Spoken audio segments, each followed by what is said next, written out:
Since we have moved to Nashville, Lisa has gone from what I call her internal oven to saying almost every night, Jeff, I'm cold again. And she's not kidding. Maybe it's the Nashville weather. Maybe her hormones are finally regulating again. But the moment the Cozy Earth double bubble cuddle blanket arrived, say that 3 times fast, all that changed. Every evening that she and Hayden are home, they curl up under that blanket in front of the fireplace with the Christmas lights glowing. Sometimes they're doing devotions. Other times they're watching a show or just enjoying time as family. But I'll be honest, when Lisa calls something her go-to for warmth and comfort, that means something. Number one, I'm not used to her trying to get warm. She's normally sweating, which is why she likes the Cozy Earth pajamas as well. But Cozy Earth products, they have the viscose, crafted with viscose from bamboo, designed to create a calm, a sanctuary at home. Their bedding keeps you at the right temperature. Their fabric is incredibly soft. Their products are just built with a 10-year warranty and 100-night sleep trial. So if you're looking for the perfect Christmas gift this Christmas, something that wraps the people you love a real comfort, their bamboo sheet is set as an easy win. Their double bubble blanket will keep you warm and snuggly in front of the fire, or even if you don't have a fire. But go to CozyEarth.com and use the code ECHOES for an exclusive discount, 40% off. Again, that's discount only for Echoes Through Eternity listeners. And if you get a post-purchase survey, just say you heard about Cozy Earth from this podcast. It helps keep bringing partners like this to you. Again, Cozy Earth wraps the ones you love in luxury. Marcus Aurelius said, "What we do in life echoes through eternity." What is your life echoing through eternity? Welcome to Echoes Through Eternity with Dr. Jeffrey Skinner. Our mission is to inspire, engage, and encourage leaders from across the globe to plant missional churches and be servant leaders. So join us and hear the stories of servant leaders reverberating lives as God echoes them through eternity. Brought to you by Missional Church Planting and Leadership Development and Dynamic Church Planting International. Welcome into Echoes Through Eternity. I am your host, Dr. Jeffrey D. Skinner. What is God echoing through your life today? Today, we'll talk about a quiet danger within a church plant that very few people, if anyone, really warns you about. There's a few people out there. Alan Hirsch talks about some of this stuff in the Forgotten Ways. There is a Long Obedience in the Same Direction by Eugene Peterson, Francis Chan. But tells a story on a recent podcast that he's told before in one of his books. He drove up into his church parking lot, the pastor of this large church in California somewhere. I think it was Southern California. And how he just didn't want to get out of the car. He didn't want to go in and preach. He was just burnt out. But he said he came to this realization before that he had a bigger church than what Jesus did. And he felt like he did that through his own expertise, and he gave credit to the Holy Spirit, but he could point to specific leadership examples, specific leadership practices that he had. And he said it just all kind of became meaningless to him. And so he talks about that, and I'll reference that later in the podcast. But that's kind of the kind of jumping off point that I want to talk about today. Is this is a hidden danger in church planting that no one really tells you about. Is where you center the plant around the pastor's personality, planter's personality. There, it doesn't look like sin. It doesn't feel rebellious. It often looks like success, as I told you with Francis Chan. Talking to a pastor friend of mine today, and she recently resigned her church. She's taken this church from small, very low numbers In just almost 2 years, they've had no baptisms in 8 years. She's had, I think, 9 or 10 this year, and going to have another 2 more. She's grown the church. She's almost tripled the size of the church, and that's on a consistent basis. There's Sundays that you have more. This is an average attendance that she's almost tripled. Now, she'll be the first to point back to Jesus. She's not going to tell you that she did all this on her own. But there's a cost to, and I'm not necessarily saying she did this, but there's lots of pressure inside of planting a church anyway for that pastor, because you're constantly living in that tension of you've got to have momentum, but simultaneously you've got to have a spirit-led worship. You've got to be spirit centered in your approach, a spirit-centric, not a self-centric approach there. And I don't mean self-centered. There's a difference. But it's a slow drift where Jesus moves from the foreground to the background, and you don't even notice it happening. I want to begin with a line from a sermon preached by Shauna Songer Gaines this week. She said, "What is essential is never demanding, and what is unessential is always demanding." And she was quoting someone else. I can't necessarily remember who she quoted on. But that sentence kind of names our moment. We live in a world that constantly demands our attention: notifications, metrics, platforms, opinions, urgency. News cycles used to be months and years and at the very least weeks. It feels like news cycles are constantly becoming compressed into hours and moments. And if you're a church planter, that pressure doubles, because now the demands come wrapped in spiritual language: vision, calling, growth, impact. Years ago, Henry Nouwen warned about this exact drift. In the name of Jesus, he writes, "The 3 temptations facing Christian leaders today are to be relevant, popular, and powerful. Not immoral, not unfaithful, visible." And somewhere in the middle of all that noise, Jesus quietly waits. This episode is about how churches drift into being personality driven, how planters become the center without intending to, and how Christ-centered worship pulls us back before damage is done. The digital pressure on planters. Again, I want to reference my own pastor, Shauna, in her sermon. She tells 2 stories about 2 men named John. One wakes up in the wilderness in the 1st century. The other wakes up in 2026. The first John rises with the sun. The second John wakes up to his phone.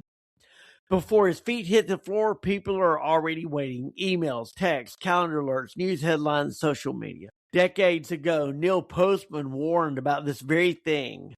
In Amusing Ourselves to Death, he wrote, "People will come to adore the technologies that undo their capacities to think." Let me state that. Neil Postman wrote this before media was becoming personality driven. This was just as media had begun to be televised, and he wrote about the dangers of televising media or televising the news. I highly recommend that book. But he was prophetic. He said in this statement here, people will come to adore the technologies that undo their capacities to think. Not because the tools are evil. The tools are amoral. They're neither good or bad. They're not evil because they are formative. Everything we do, something is forming us. For good or for bad, it is forming us. Petra wrote a song about this way back when I was growing up. Garbage in, garbage out. If you put garbage in, you're going to get garbage out. We live in a digital world that trains us to respond before we discern. We've got to do a quick reaction because there's other people on the other side of the phone waiting to see if we like or don't comment on a particular post.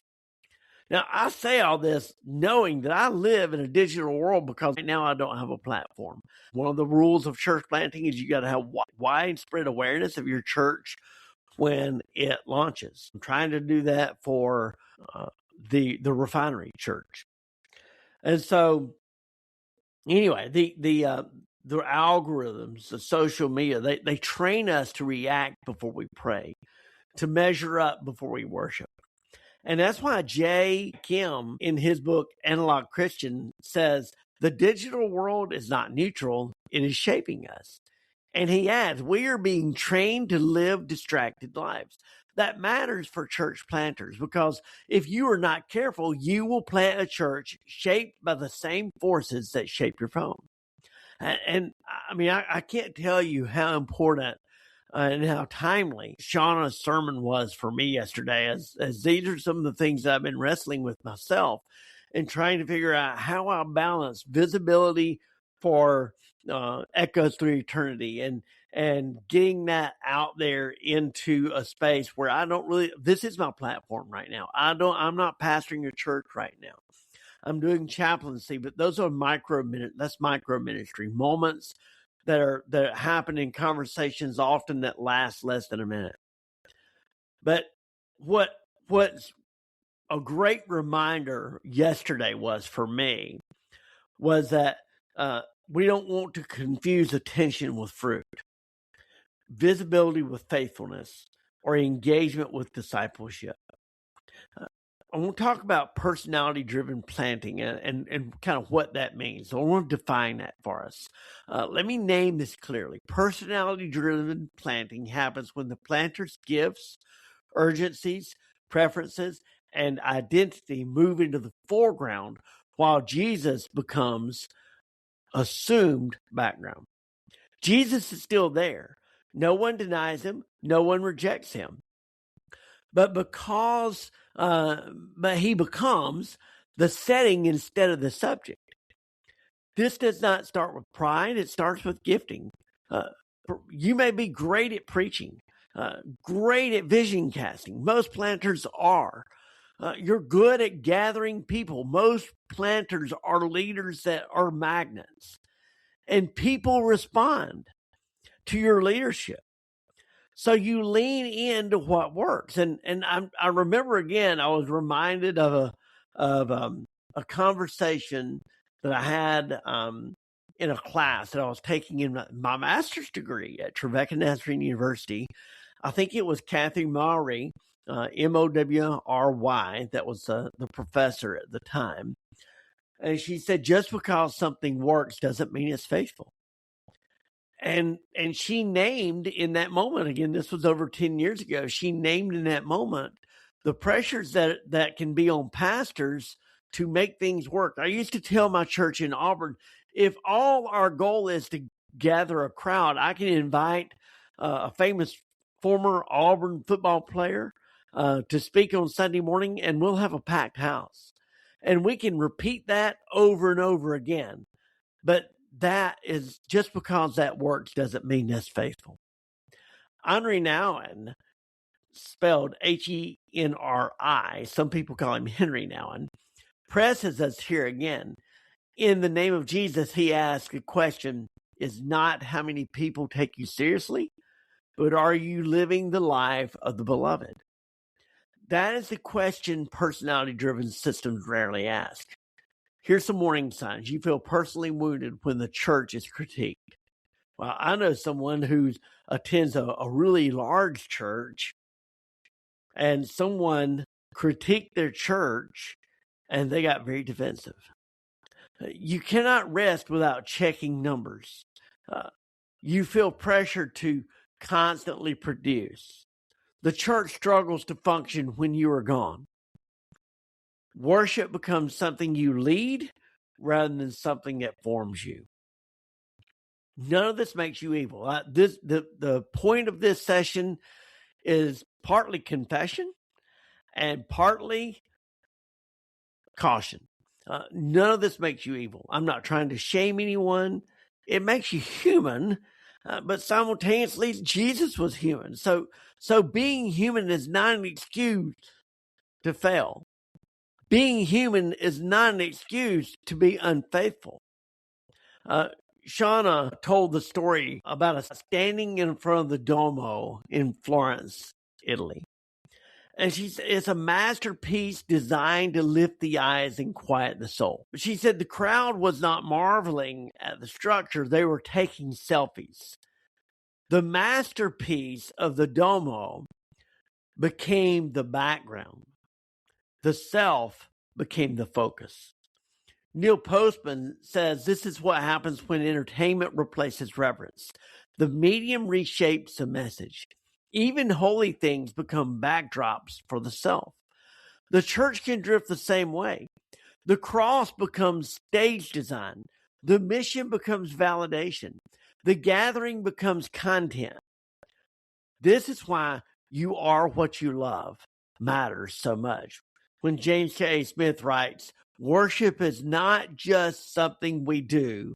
It is something that does something to us. And he adds, before we are thinkers, we are lovers.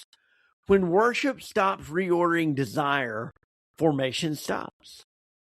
Francis Chan talks about this when he was on a recent podcast, but also in his book. He confessed that something deeply troubled him. He realized that his church might draw more people on Sunday than Jesus would if he planted a church in the same town.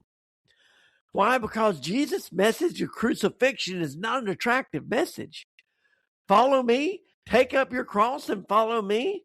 I mean, that's the equivalent today of saying, hey, take up your electric chair, go hop in your electric chair and follow me. The cross was an instrument of shame, of punishment, of humiliation. And Jesus calls us to take that up and follow him. So Francis Chan says, the message that I'm preaching on Sunday morning is resonating with thousands of people. And he asks the question, am I preaching the cross? He wasn't saying that to boast. He was saying that as a confession. It was a warning. Alan Hirsch explains this in The Forgotten Ways. When movements become dependent on gifted leaders rather than shared practices, they inevitably collapse. Momentum grows, longevity shrinks. If you build the church with your personality, you must keep feeding it with your personality. If you build it on charisma, you can never rest. If you build it on urgency, silence feels like failure. If you build it on the vision alone, the stakes must always rise. You become the engine, and engines burn out. Byung-Chul Han names this exhaustion clearly. In The Burnout Society, he writes, the achievement subject gives itself over to compulsion until it breaks.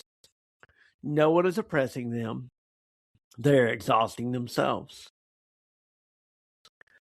So I want to recenter us around the Jordan River. And Shauna, again, my pastor, if you have the opportunity, I encourage you, watch their YouTube channel, Trevecca Community Church. She just does an awesome job. Her and her husband, Tim, often will co-preach together.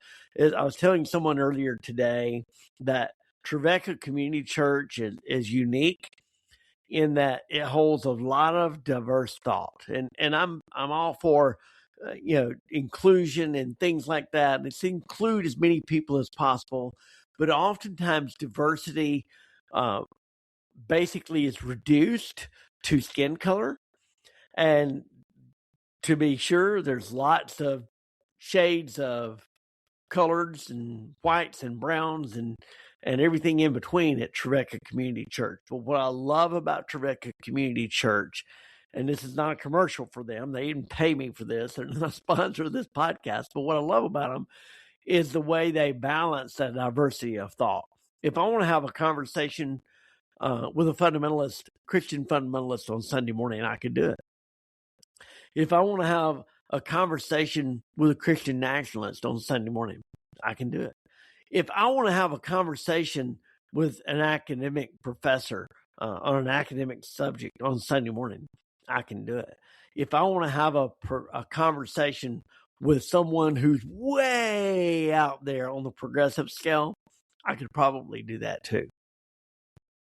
That's what I love. And I love the tension that they're able to hold there without making that the subject. They don't make that the idol. They don't lift up, hey, we're a diverse church every Sunday. They shape it around missional practices and sending and all kinds of several other core values that they have there that I won't go into right now. But the point is, if you have a chance to listen to their sermons on YouTube, I encourage you to do it. Some really good formational stuff there. But by recentering this back at the Jordan River, Shauna brings us back to the baptism of Jesus. John the Baptist is faithful, busy, and exhausted. People are lining up. The work is demanding. And when Jesus steps into the water, this moment disrupts John's system. It slows the work. Since we have moved to Nashville, Lisa has gone from what I call her internal oven to saying almost every night, Jeff, I'm cold again. And she's not kidding. Maybe it's the Nashville weather. Maybe her hormones are finally regulating again. But the moment the Cozy Earth double bubble cuddle blanket arrived, say that 3 times fast, all that changed. Every evening that she and Hayden are home, they curl up under that blanket in front of the fireplace with the Christmas lights glowing. Sometimes they're doing devotions. Other times they're watching a show or just enjoying time as family. But I'll be honest, when Lisa calls something her go-to for warmth and comfort, that means something. Number one, I'm not used to her trying to get warm. She's normally sweating, which is why she likes the Cozy Earth pajamas as well. But Cozy Earth products, they have the viscose, crafted with viscose from bamboo, designed to create a calm, a sanctuary at home. Their bedding keeps you at the right temperature. Their fabric is incredibly soft. Their products are just built with a 10-year warranty and 100-night sleep trial. So if you're looking for the perfect Christmas gift this Christmas, something that wraps the people you love a real comfort, their bamboo sheet is set as an easy win. Their double bubble blanket will keep you warm and snugly in front of the fire, or even if you don't have a fire. But go to CozyEarth.com and use the code ECHOES for an exclusive discount, 40% off. Again, that's discount only for Echoes for Eternity listeners. And if you get a post-purchase survey, just say you heard about Cozy Earth from this podcast. It helps keep bringing partners like this to you. Again, Cozy Earth wraps the ones you love in luxury. It recenters everything. Heaven opens, the Spirit descends, the Father speaks. This is my Son, the Beloved. Dallas Willard helps us understand this moment in The Spirit of the Disciplines when he writes, grace is not opposed to effort, it is opposed to earning. This moment was not productive, it was formative. Worship does not exist to inspire you, it exists to reorder you. Worship saves planters.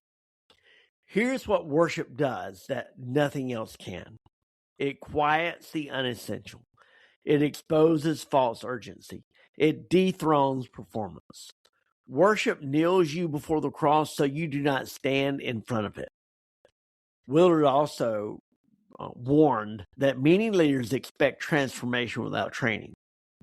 Worship is where that training happens. It teaches restraint. It reminds you that rest is obedience. It teaches you that saying no can be faithfulness. And going back to this pastor that I was talking about earlier, who recently resigned her church and was having such success, for her saying no, and I reminded her of this earlier today, that saying no is a form of faithfulness. If the church can't function without you, that is not a compliment. It is a warning.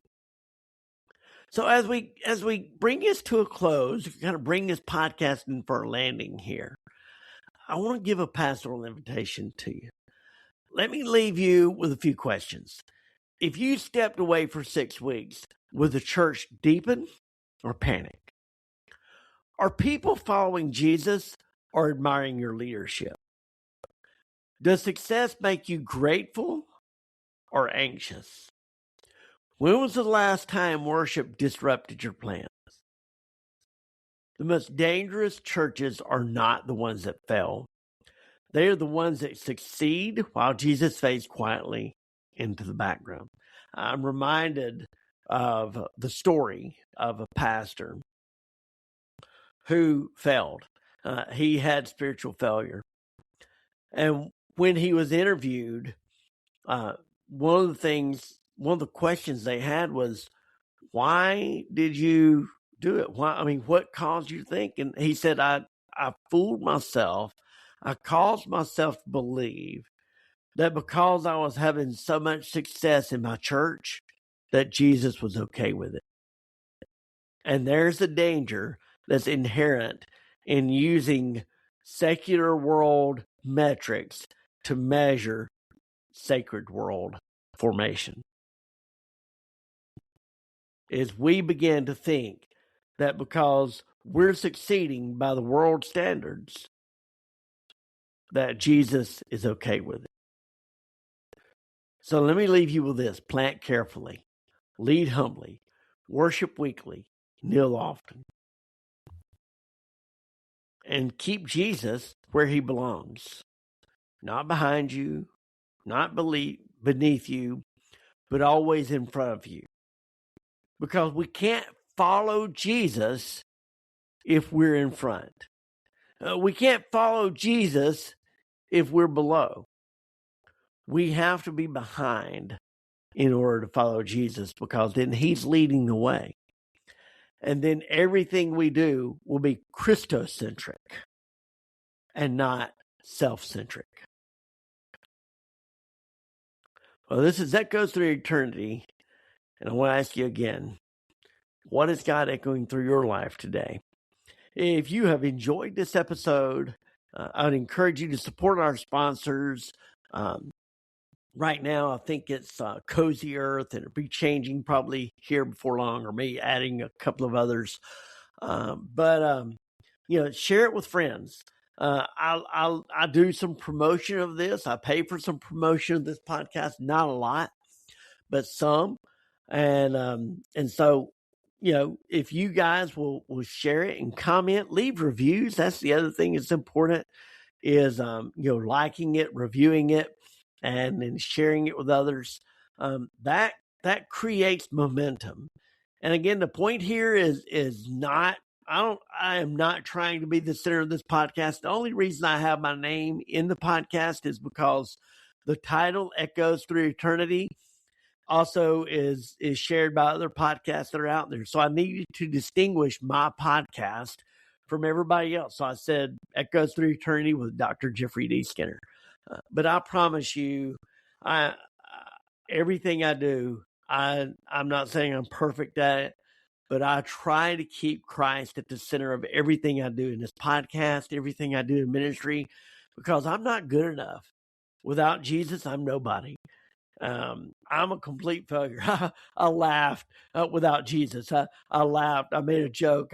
I used AI to create an image of me as a pirate, and I posted it on Facebook the other day. And I said, I'm convinced had Jesus not rescued me, this would be my life. So anyway, until next time, again, I leave you with a question. What is God echoing through your life today?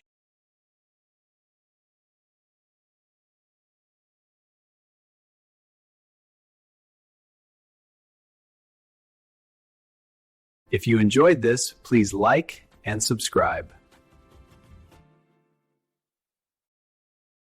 Since we have moved to Nashville, Lisa has gone from what I call her internal oven to saying almost every night, Jeff, I'm cold again. And she's not kidding. Maybe it's the Nashville weather. Maybe her hormones are finally regulating again. But the moment the Cozy Earth double bubble cuddle blanket arrived, say that 3 times fast, all that changed. Every evening that she and Hayden are home, they curl up under that blanket in front of the fireplace with the Christmas lights glowing.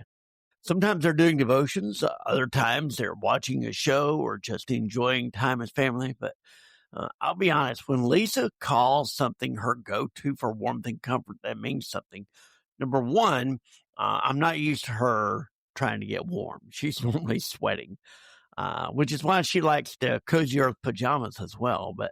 But Cozy Earth products, they have the viscose, crafted with viscose from bamboo, designed to create a calm, a sanctuary at home. Their bedding keeps you at the right temperature. Their fabric is incredibly soft. Their products are just built with a 10-year warranty and 100-night sleep trial. So if you're looking for the perfect Christmas gift this Christmas, something that wraps the people you love a real comfort, their bamboo sheet is set as an easy win. Their double bubble blanket will keep you warm and snuggly in front of the fire, or even if you don't have a fire.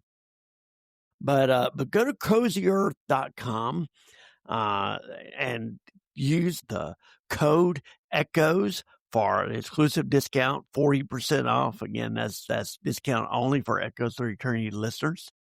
And if you get a post-purchase survey, just say you heard about Cozy Earth from this podcast. It helps keep bringing partners like this to you. Again, Cozy Earth wraps the ones you love in luxury.